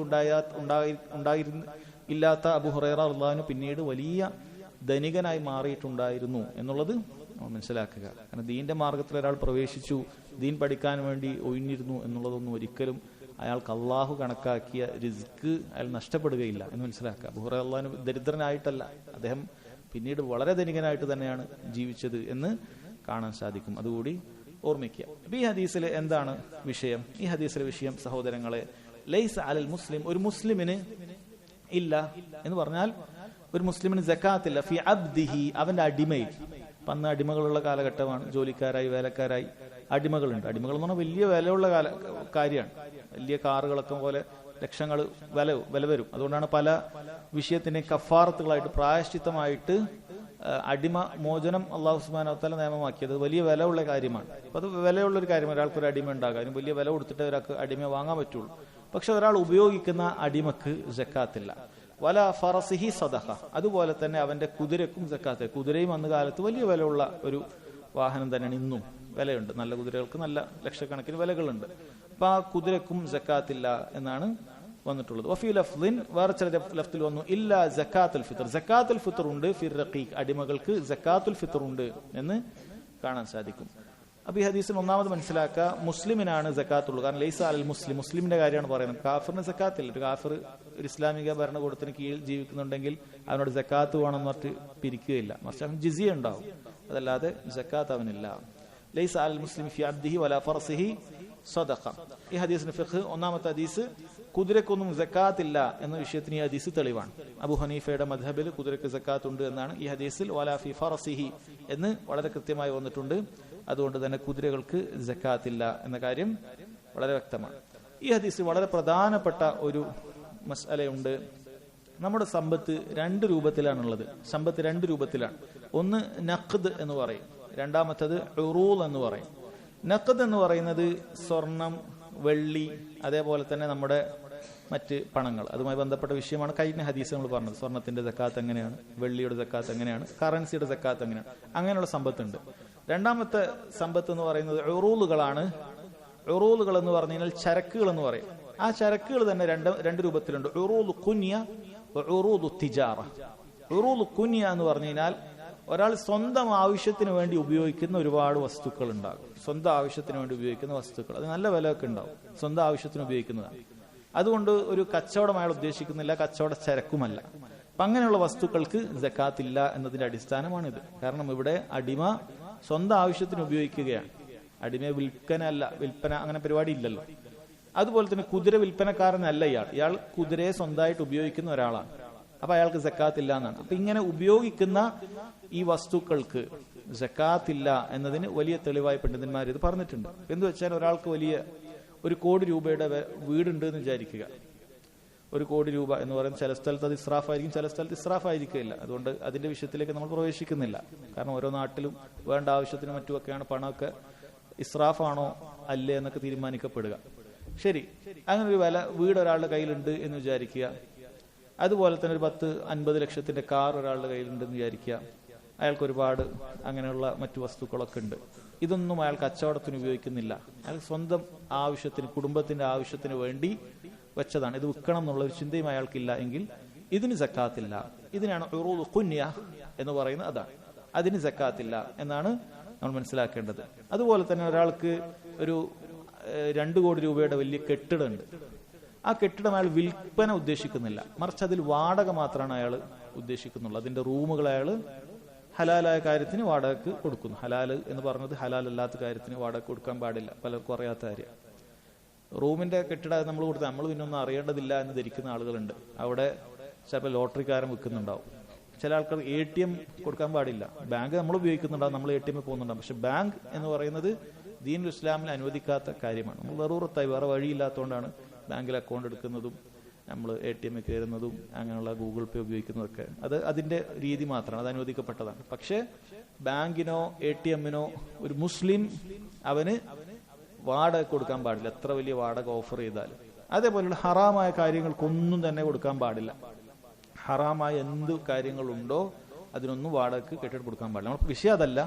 വിഷയം നമ്മളൊരു ഹലാലായ വാടകയ്ക്ക് കെട്ടിടം കൊടുത്തു എന്ന് വിചാരിക്കുക, അതിന് നമ്മൾ കെട്ടിടത്തിന്റെ പണത്തിന്, കെട്ടിടത്തിന്റെ വാല്യൂവിന് അല്ല നമ്മൾ സക്കാത്ത് കൊടുക്കുക, മറിച്ച് നമുക്ക് ആ ഓരോ റൂമിൽ നിന്നും നമുക്ക് കിട്ടുന്ന വാടകകൾ നമ്മുടെ അടുത്തുണ്ടാവും. ആ വാടകകൾ നമ്മൾ നേരത്തെ പറഞ്ഞ വിഷയത്തിലേക്ക് എത്തും. ഏത്? നമ്മുടെ നഖദ്, പണത്തിന്റെ ആ കറൻസിയുടെ സക്കാത്തിലേക്ക് വരും. ഇപ്പൊ ഒരു കടയിൽ നിന്ന് 5000 വാടക കിട്ടി, വേറെ കടയിൽ നിന്ന് 10,000 കിട്ടി, വേറെ കടയിൽ നിന്ന് 10,000 കിട്ടി, അങ്ങനെ ലക്ഷങ്ങളാവും ഒരു മാസം ഒരാൾക്ക് വിചാരിക്കുക. അപ്പൊ അത് അയാളുടെ നിസാബത്തും, പിന്നെ അതൊരു വർഷം കഴിയുമ്പോൾ അതിന് അങ്ങനെ ആ കിട്ടുന്ന വാടകം, അതുപോലെ അയാൾ വേറെ സാലറി ഉണ്ടെങ്കിൽ അങ്ങനെ വേറെ കച്ചവടം ഉണ്ട്, അങ്ങനെ അതിൽ ആ പണത്തിന്റെ കൂടെ കൂട്ടിയിട്ട് അങ്ങനെയുള്ള 2% കൊടുക്കുക.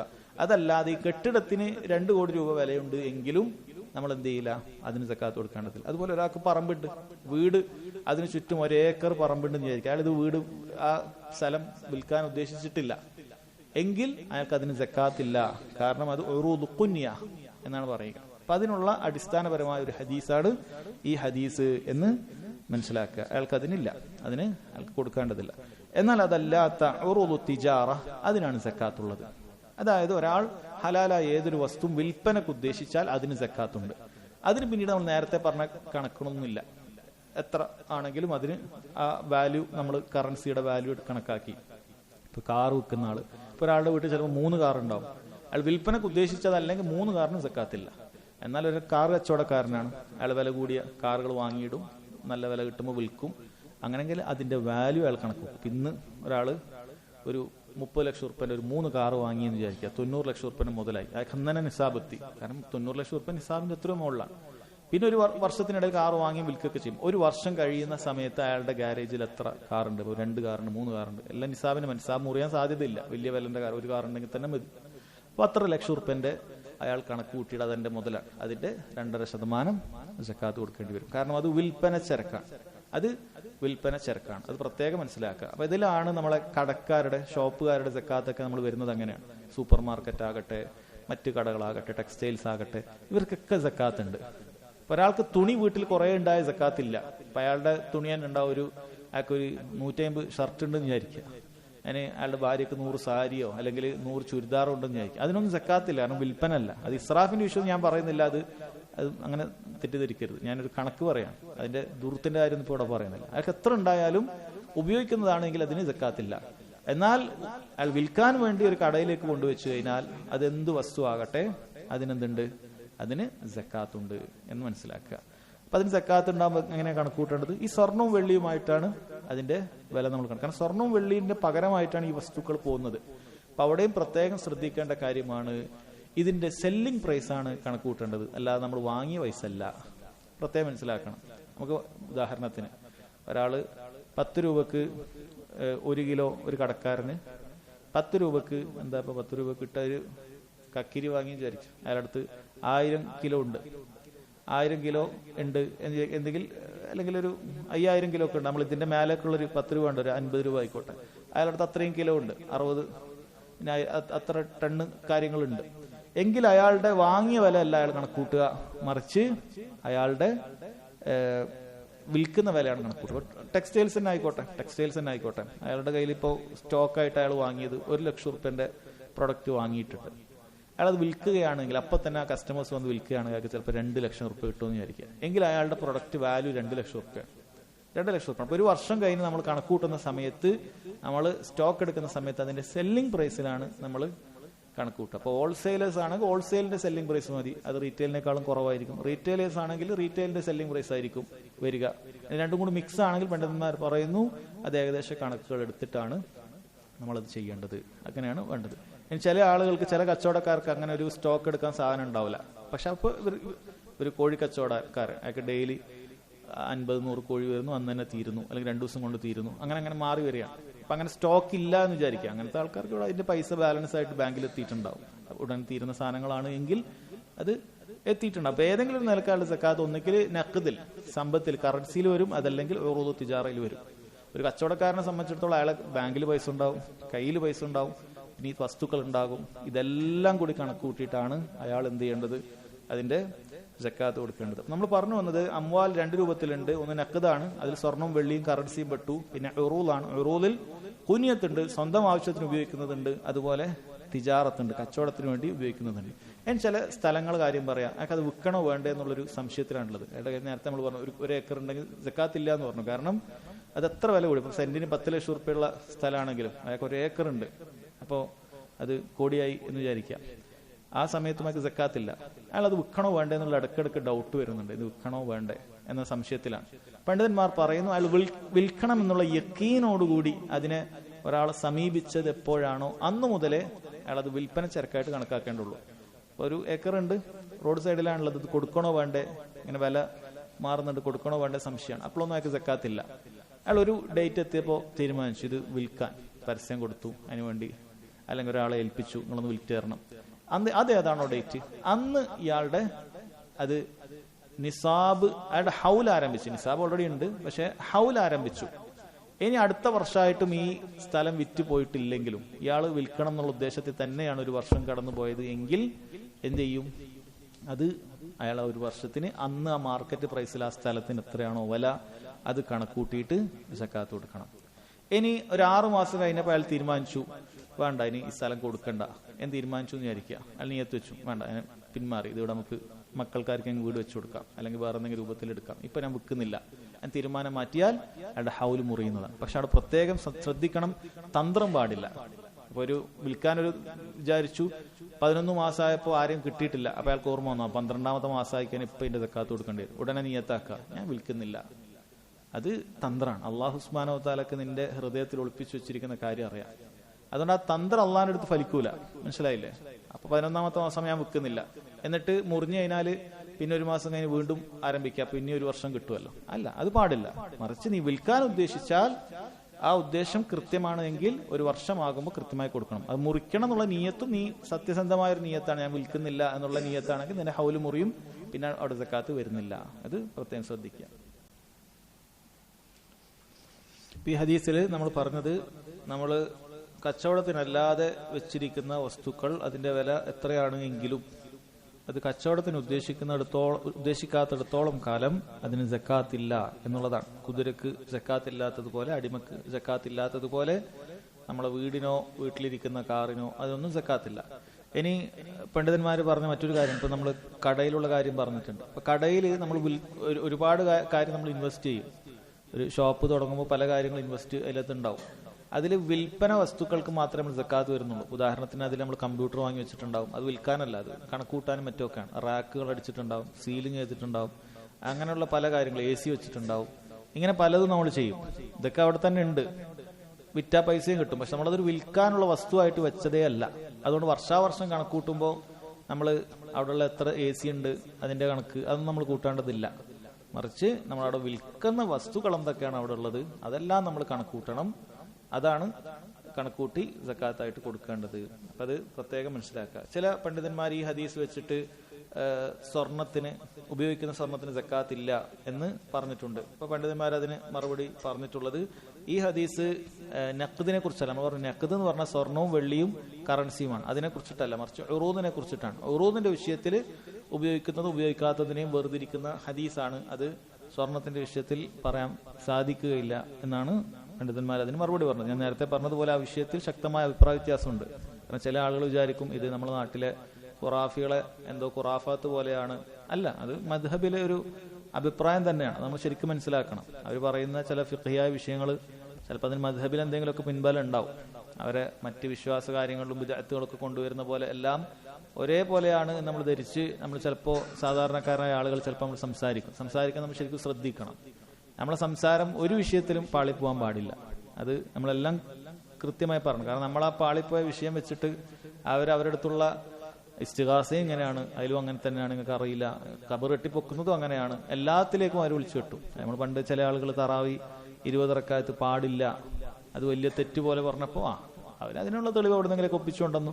ഇതേപോലെ തന്നെയാണ് ഇസ്തിഗാസയും, ഇതേപോലെ തന്നെയാണ് തവസ്സുലും, ഇതേപോലെ തന്നെയാണ് എന്ന് പറഞ്ഞിട്ട് അതേപോലെ തന്നെ ആക്കും. ഫിഖ്ഹിയായ വളരെ നിസ്സാരമായ അഭിപ്രായ വ്യത്യാസങ്ങളുള്ള വിഷയങ്ങൾ നമ്മൾ ശരിക്കും പഠിച്ചിട്ടില്ലെങ്കിൽ അതിന്റെ പേരിൽ നമ്മൾ അറിവില്ലാതെ തർക്കിച്ചു കഴിഞ്ഞാൽ അതുപോലെ തന്നെയാണ് അവരുടെ അഖദിയായ വിഷയങ്ങളും നിങ്ങൾ പറയുന്നത് എന്ന് പറഞ്ഞിട്ട് അവർ ആളുകൾക്കിടയിൽ എന്ത് ചെയ്യും, പ്രചരിപ്പിക്കും. അപ്പോൾ നമ്മൾ ഏത് വിഷയമായാലും ഫിഖ്ഹിയായ വിഷയമാണെങ്കിലും അങ്ങനെ ഒരു മസാല കണ്ടാൽ അങ്ങനെ വല്ല കൗലുണ്ടോ, പരിഗണനീയമായി ഇമാംമാർ പറഞ്ഞിട്ടുണ്ടോ എന്ന് പരിശോധിക്കണം. അങ്ങനെ പറഞ്ഞിട്ടുണ്ട് എന്ന് വിചാരിച്ചിട്ട് എല്ലാം ശരിയൊന്നുമല്ല, അതിലേതോ ഒന്നേ ശരിയുണ്ടാവുള്ളൂ. സഹീഹായ അഭിപ്രായം ഒന്നേ ഉണ്ടാവുകയുള്ളൂ, അഭിപ്രായം ഉണ്ടാവും. പക്ഷെ അഭിപ്രായങ്ങൾ പരിഗണനീയമായതും അല്ലാത്തതും ഉണ്ട്. അത് നമ്മൾ വേർതിരിച്ച് മനസ്സിലാക്കണം. കാരണം പരിഗണനീയമായ അഭിപ്രായങ്ങളെ നമ്മൾ അതല്ലാത്ത അഭിപ്രായങ്ങളെ തള്ളുന്നത് പോലെ തള്ളിക്കളയുകയില്ല. അത് പരിഗണനീയ അഭിപ്രായമാണ്, പക്ഷെ ഇതാണ് ശരി, ഇതിനാണ് കൂടുതൽ ദലീൽ, ഇതിനാണ് തെളിവുള്ളത്, അതിന് തെളിവില്ല, അതിന് തെളിവ് പിടിച്ച ഹദീസ് ദഈഫാണ് എന്ന രൂപത്തിലായിരിക്കും നമ്മൾ മറുപടി പറയാം.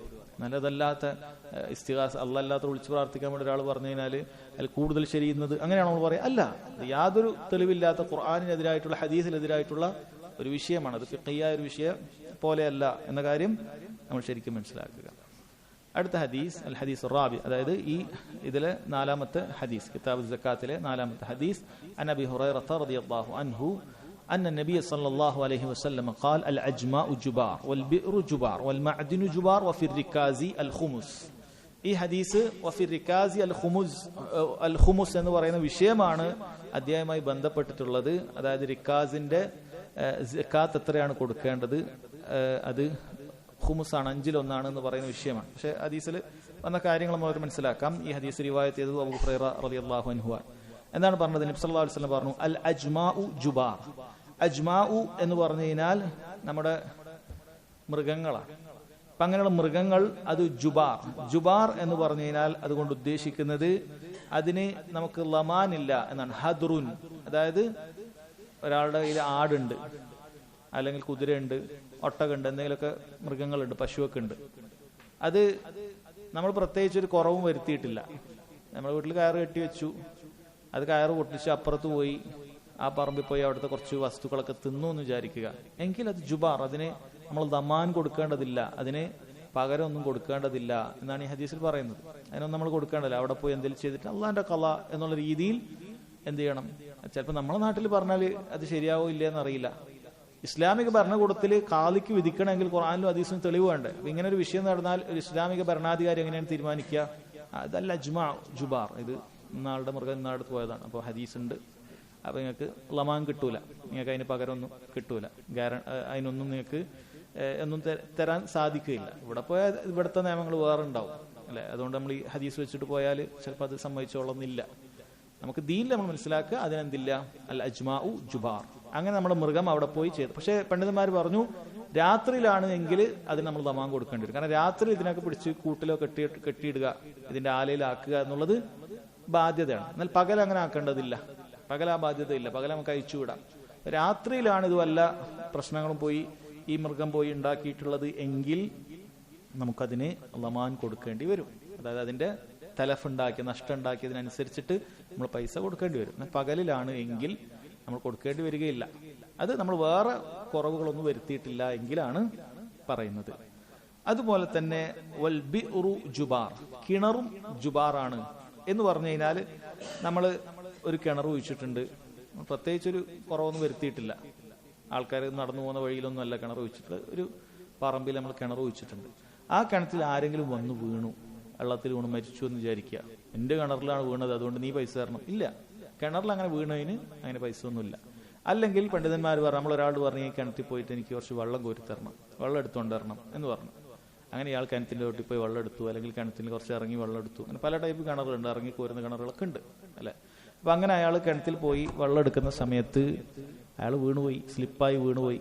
അയാൾ മരിച്ചു എന്ന് വിചാരിക്കുക, അല്ലെങ്കിൽ അയാൾക്ക് കാര്യമായ പരിക്കുകൾ പറ്റിയെന്ന് വിചാരിക്കുക. അവിടെ ജുബാർ, അയാൾക്ക് അതിനൊന്നും നമ്മളൊന്നും കൊടുക്കേണ്ടതില്ല എന്നാണ് അർത്ഥം. അതിന് പ്രതിവിധിയായിട്ടൊന്നും കൊടുക്കേണ്ടതില്ല. കൊടുക്കാത്തതിൽ തെറ്റില്ല. കാരണം ഇസ്ലാമിൽ അങ്ങനെ നിയമമില്ല. നമ്മൾ പിന്നെ നമ്മളെ വക കൊടുക്കുക വേണ്ടേ, അത് വേറെ വിഷയമാണ്. അങ്ങനെ കൊടുക്കരുത് എന്നുള്ള ഹദീസ് അല്ല ഇത്. അല്ല, അങ്ങനെ ഒന്നും കൊടുക്കരുത് എന്നുള്ള അയാൾ ഹോസ്പിറ്റലിൽ കൊണ്ടുപോയേണ്ട ചിലവ് നമ്മൾ വഹിക്കുക, അത് നമ്മളിഷ്ടമാണ്. അയാൾക്ക് ചെയ്യുന്ന ഒരു മാറൂഫാണ് അല്ലെ, നമ്മൾ നമ്മുടെ വക ചെയ്യുന്ന കാര്യമാണ്.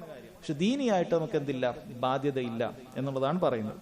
അതുപോലെ മൂന്നാമതായി പറഞ്ഞു വൽ മഅദിനു ജുബാർ. വൽ മഅദിനു ജുബാർ. മഅദിൻ എന്ന് പറഞ്ഞു കഴിഞ്ഞാൽ ഖനികളാണ്. ഖനികൾ എന്ന് പറഞ്ഞു കഴിഞ്ഞാൽ അത് സ്വർണത്തിന്റെ ഉണ്ടാവും, വെള്ളിയുടെ ഉണ്ടാവും, അതുപോലെ അങ്ങനെയുള്ള ലോഹങ്ങൾ പലതും ഉണ്ട്. ഖനനം നടത്തി കുഴിച്ചെടുക്കുന്ന ഖനികളുണ്ട്. അത് കരി ഉണ്ടാകും, അങ്ങനെ പല വസ്തുക്കളും ഉണ്ട്. ഡയമണ്ട് ആകട്ടെ എന്താകട്ടെ, അങ്ങനെ കുഴിച്ചെടുക്കുന്ന വസ്തുക്കൾ ഒരുപാടുണ്ട്, ഖനികൾ.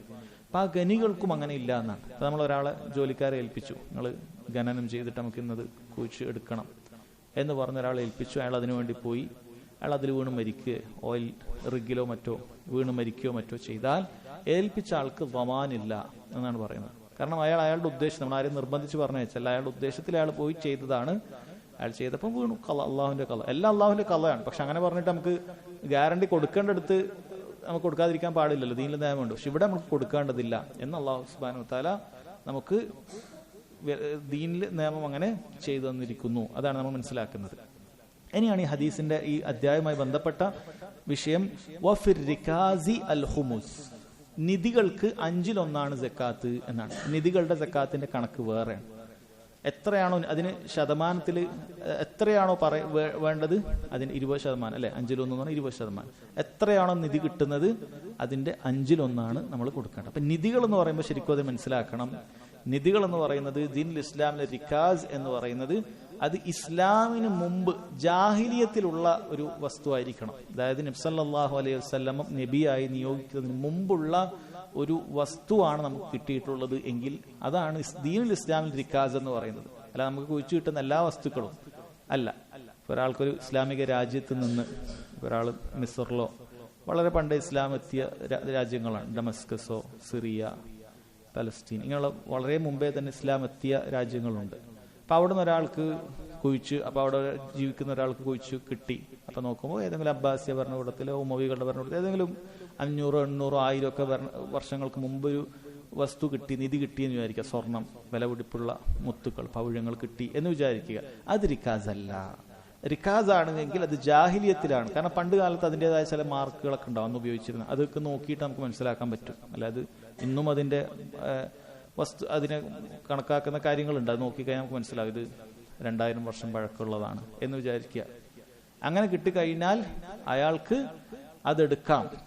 എന്നിട്ട് 1/5 അയാൾക്ക് എന്ത് ചെയ്താൽ മതി, ജക്കാത്തായി കൊടുത്താൽ മതി. നമ്മളെ നാട്ടിൽ അതിന്റെ നിയമം എന്താണെന്ന് അറിയില്ല. ഇവിടുന്ന് അങ്ങനെ കിട്ടിക്കഴിഞ്ഞാൽ ചിലപ്പോൾ ഇവിടുത്തെ ഗവൺമെന്റിന് അതിൻ്റെതായ നിയമങ്ങൾ ഉണ്ടാവുമായിരിക്കും. ഗവൺമെന്റ് ഇത്ര കൊടുക്കണമെന്നോ, ചിലപ്പോൾ നമുക്കൊന്നും തരൂലെന്നോ, അങ്ങനെ എടുത്തതിന്റെ പേരിൽ നമ്മൾ ജയിലിലിടാമെന്നോ അങ്ങനെയൊക്കെ ഉണ്ടാവും. എന്താണെന്ന് ഇവിടുത്തെ നിയമം നമുക്ക് പറയാൻ പറ്റൂല. പക്ഷേ ദീനുൽ ഇസ്ലാമിന്റെ നിയമം അതാണ്. നമുക്ക് അങ്ങനെ കിട്ടിക്കഴിഞ്ഞാൽ നമുക്കതിൽ 1/5 ജക്കാത്തായി കൊടുക്കുക, ബാക്കി നമുക്ക് എടുക്കുക. ഇനി നാം നേരത്തെ പറഞ്ഞതുപോലെ 800 വർഷമോ 900 വർഷമോ അങ്ങനെ മുസ്ലിമുകൾ ഉപയോഗിച്ച എന്തെങ്കിലുമൊക്കെ വസ്തുക്കളാണ് കിട്ടിയതെങ്കിലോ അതിനെ പണ്ഡിതന്മാർ പറയും അത് ലുഖത്തയുടെ, അതായത് വീണ് കിട്ടിയ വസ്തുക്കളുടെ ഹുക്കുമാണ് അതിന് വരിക. അതിന്റെ നിയമം എന്ന് വെച്ച് കഴിഞ്ഞാൽ 1 വർഷം പരസ്യപ്പെടുത്തുക എന്നുള്ളതാണ്. അതിന് അങ്ങനെ ഒരു നിയമമുണ്ട്. പിന്നെ ആരെങ്കിലും ജീവിച്ചിരിക്കുന്ന അവകാശികളോ മറ്റോ ഉണ്ട് എങ്കിൽ, എത്ര വർഷം പഴക്കമുള്ളതാണ് എങ്കിലും, ആ കുടുംബത്തിലോ വംശപരമ്പരയിലോ ഒക്കെ പെട്ട ആരെങ്കിലും ഒക്കെ ഉണ്ട് എങ്കിൽ അത് അവർക്ക് വരും. ചിലപ്പോൾ അത്രയൊന്നും ആയിട്ടുണ്ടാവില്ല.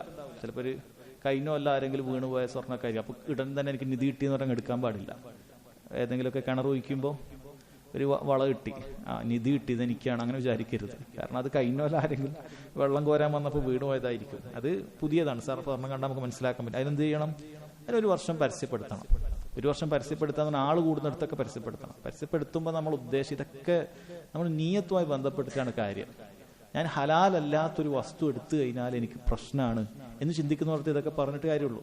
പരസ്യപ്പെടുത്താൻ ആരും ഇല്ലാത്തടുത്ത് പോയിട്ട് ആരും അറിയാത്ത ഏതെങ്കിലും പത്രത്തിലേക്ക് കൊടുത്തിട്ട് തന്നെ എല്ലാവരും അറിയുന്നിടത്ത് കൊടുക്കണം. അതാണ് നമ്മൾ ചിന്തിക്കേണ്ടത്. കാരണം ഇത് ആരാണുള്ളത് അവൾക്ക് കിട്ടണം. അങ്ങനെയാണ് മുസ്ലിം ചിന്തിക്കുക. ഇതിന്റെ അവകാശം ഉണ്ടെങ്കിൽ അവൻ എന്നെ ഇത് കിട്ടണം എന്നുള്ള ചിന്തയിൽ പണ്ഡിതന്മാർ പറയുന്നത് മാസത്തിൽ 2 or 3 പ്രാവശ്യമൊക്കെ പരസ്യപ്പെടുത്തണം. അങ്ങനെ 1 വർഷം നമ്മൾ പരസ്യപ്പെടുത്തുക. എന്നിട്ടും ആരും വന്നിട്ടില്ല, നമുക്കത് ഉപയോഗിക്കാം. എന്നിട്ട് ആരും വന്നിട്ടില്ലെങ്കിൽ ആ കിട്ടിയ വ്യക്തിക്ക് അത് ഉപയോഗിക്കാം എന്നാണ് പറയുന്നത്. അങ്ങനെ ഉപയോഗിക്കുന്ന സമയത്ത് അതിന് പ്രത്യേക സക്കാത്തിന്റെ കണക്ക് പറയുന്നില്ല, മറിച്ച് അത് അവന്റെ മറ്റ് സമ്പത്തുമായി കണക്കൂട്ടി അങ്ങനെയുള്ള സക്കാത്താണ് അത് വരിക. ഇൻഷാ അല്ലാഹ് ഈ അധ്യായത്തിൽ ഇനിയും ഹദീസുകളുണ്ട്, നമുക്ക് അടുത്ത ദിവസം വായിക്കാം. വഹദാ വല്ലാഹു തആല അഅലം വസല്ലല്ലാഹു അലാ നബീന മുഹമ്മദ് വഅലാ ആലിഹി വസഹ്ബിഹി വസല്ലം. സുബ്ഹാനകല്ലാഹുമ്മ ബിഹംദിക അഷ്ഹദു അൻ ലാ ഇലാഹ ഇല്ലാ അൻത അസ്തഗ്ഫിറുക വഅതൂബു ഇലൈക്.